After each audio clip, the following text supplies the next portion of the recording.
I'm Shelly Bell. I'm the founder of Black Girl Ventures.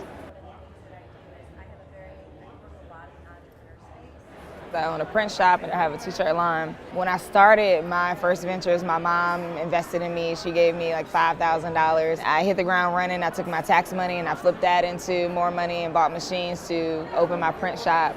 And all this great work and head down, working really hard. I had gotten some great press and things like that, and realized that I didn't have a community. I didn't have any support. I was feeling really burnt out.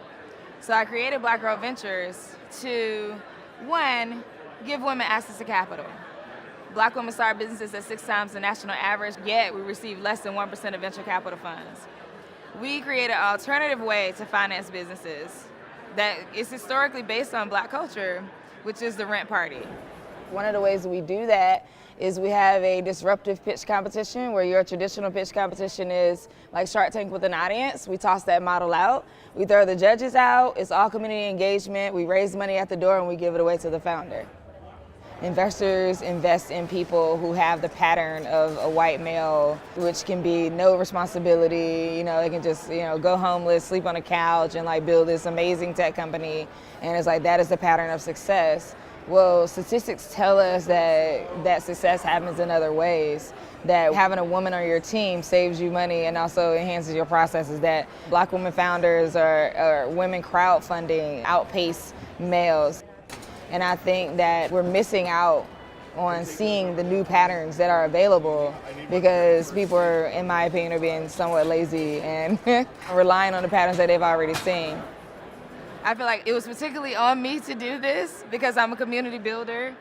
I had faced like what it meant to be a woman in a relationship and feel like you had to fall into a role of being a wife and what that meant, as if you can't exist in two worlds. I can be a mother and a wife and all these things and also run a business.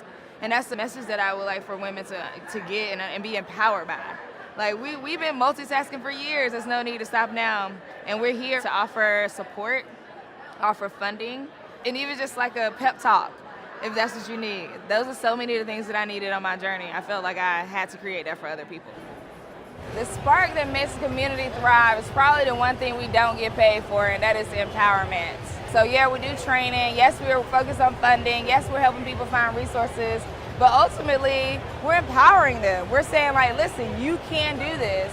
Validation is such a huge part of being an entrepreneur, whether you're validating your idea, whether you're validating your existence in a market, whether you're just validating the fact that you should do it against like family or people who don't understand that.